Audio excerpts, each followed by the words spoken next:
Good morning, faithful listener. You are listening to the Bible Explained podcast, where the Bible gets explained. So grab your cup of coffee and stay tuned as we read through the book of Numbers.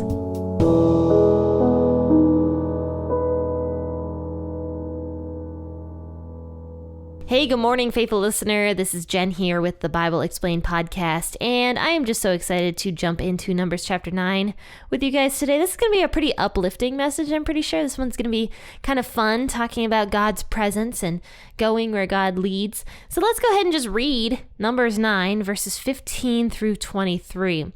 Today I'm actually going to be reading out the NIV version of the Bible, and no other reason than because I already highlighted it and have it ready to go, thinking that it was the WEB, and I'm too lazy to go and change it.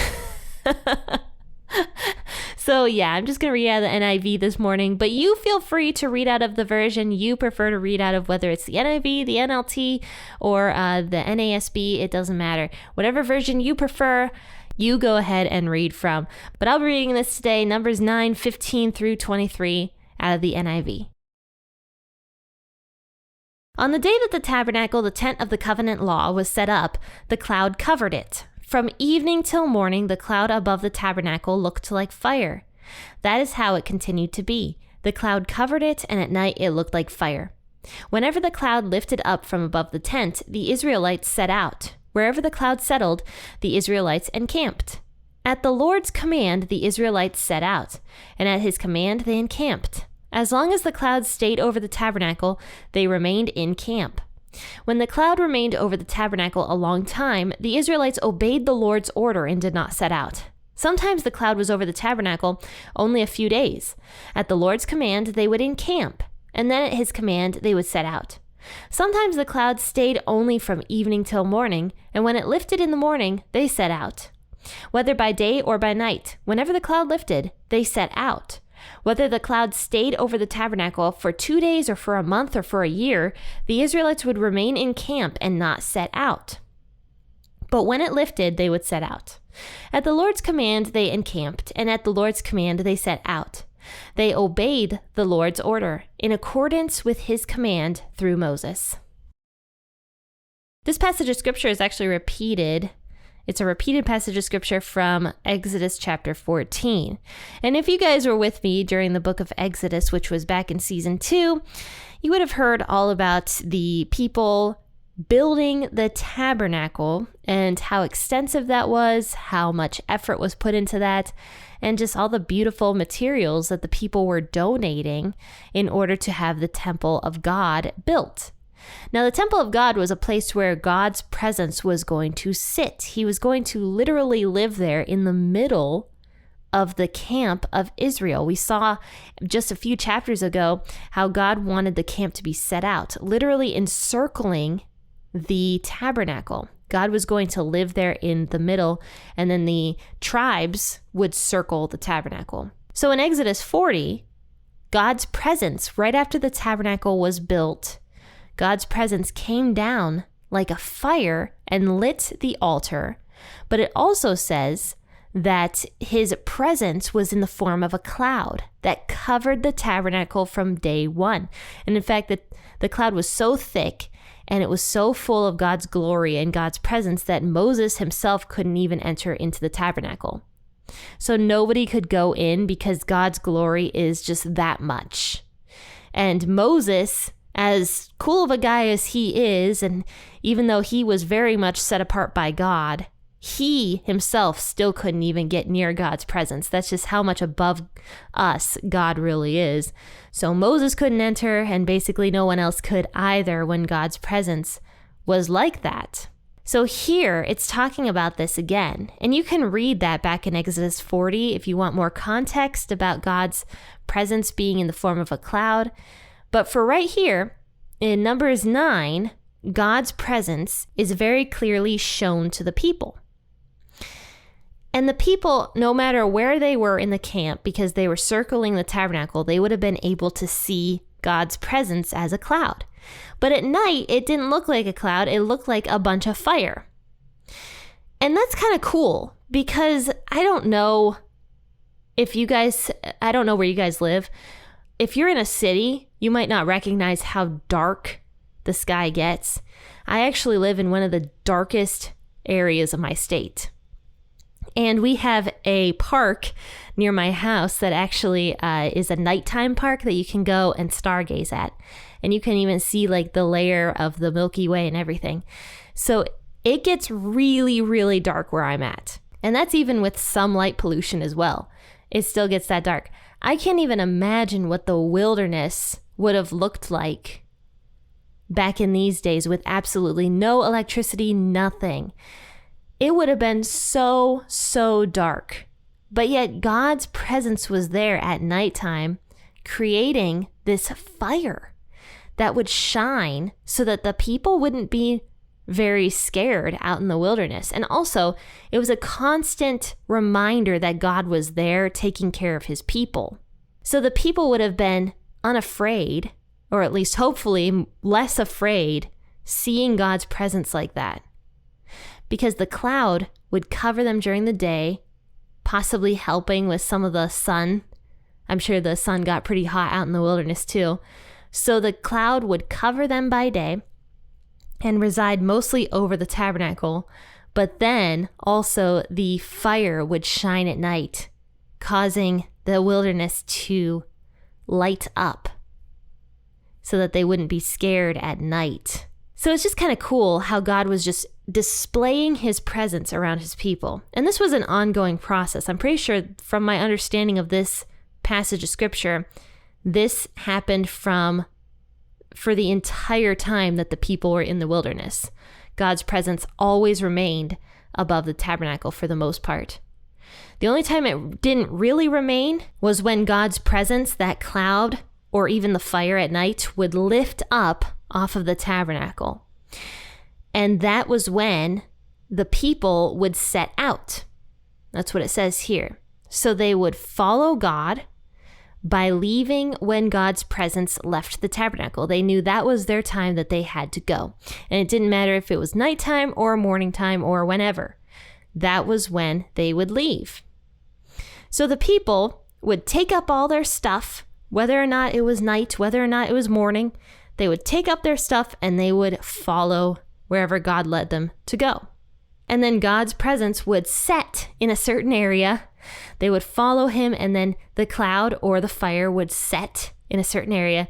And that's when they knew that they could, recamp and camp in that area where God's presence was.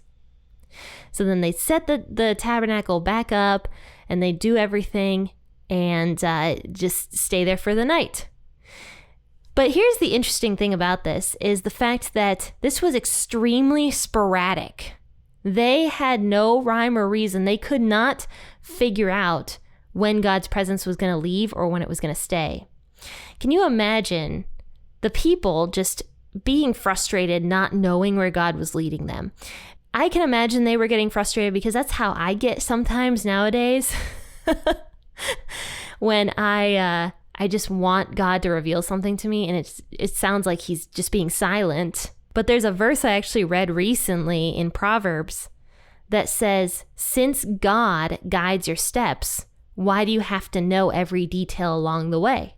And that's a verse out of Proverbs. And that kind of stuck with me because it's very true. Like if God does guide our steps, no matter where we go, what's the point in trying to analyze and figure out every single step and get angry at God because we don't know what steps we're taking? It doesn't make any sense because God is going to get us there, so we don't have to worry about questioning every single little thing. If you're going to let God lead you, you have to be a good follower. And this is what God is teaching his people here. He is teaching them how to follow him. He is teaching them to be good followers of his direction. And it didn't matter when. It didn't matter what time of day. When God's presence moved, so did the people. But the funny thing is sometimes his presence would only stay in a certain spot for like an evening. I can imagine the people got really frustrated because they set the tabernacle back up, they got their tents all set up, and then it's like, oh, God's presence just left again. So the people had no clue when God's presence was going to leave or when it was going to stay. really, we don't really know why God chose to leave when he did in most cases. We don't know, but we do know that God was guiding his people, leading them, and he knew what was best. The fact that he would only stay in an area for a few hours, there was a good reason to that, even if the people got frustrated by that particular thing. It was still what was best for them. So that's something that I think we need to remember moving forward is God guides our steps and he guides them well. He brings us to where we are supposed to be. Ultimately, he did get his people out of the wilderness. There was a ton of setbacks because his people honestly kind of sucked a little bit. We all suck. I'm not blaming anybody here. We all suck. But the people, there was just setback after setback after setback because they just wouldn't listen to God. But ultimately, they got out of the wilderness and into the land God promised to give them. And that's the thing about you and I is are we going to be like the Israelites and, plant our heels into the ground and refuse to let God move us where God knows it's best to move us? Or are we going to be good followers and allow God to guide us to the best path? And it's hard. I know it's really hard to allow God to do that because we don't know, we don't understand, and sometimes it feels contrary to what is best for us. Just as God only remaining in an area for one day, and the people maybe being tired of their journey and having to do it again. Sometimes God works in ways that we just do not understand. And so it's scary for us to allow God to move us in the direction that he wants to move us. But in the end, if we do allow God to take control and to guide us to where we're supposed to be, it's really going to be better for us in the end. And the only way we can do that really is through lots of prayer, lots of listening to God's voice, lots of just faith in God that he is going to protect us, he's going to take care of us, and that he knows truly what's best for our lives. Well, sorry guys, this is kind of a short episode today, and I did not mean to do that, but that's all right. We can do a short episode every once in a while. But I don't know if you noticed my new outro. It's not really new. I just expanded on the outro that I had. And yes, I wrote that outro. So be gentle with me because it's the first song I've ever actually really written, if I'm being honest. And it's just a little jazzy tune that I recorded and did some fun stuff with. So I hope you guys enjoy the jazzy little tune for the podcast. But you know what? Go over to the website, www.p40ministries.com. There's a lot of stuff over there you can take a look at. There's every single podcast episode in case you missed some. There are some of my devotionals that I've written over the past couple years. I have a couple coloring books that I've illustrated. And then I have some stuff in the t-shirt shop as well, which is kind of cool. So if you want to support the ministry, you can go over there and purchase a t-shirt and wear the logo with the cup and the headphones proudly. And that will support the ministry and show people that you are a supporter of the ministry and of the Bible Explained podcast. Well, friends and faithful listeners, I just hope that you have a really wonderful Monday and that you are blessed throughout the rest of your day. So go where God is leading you, but also happy listening, and God bless.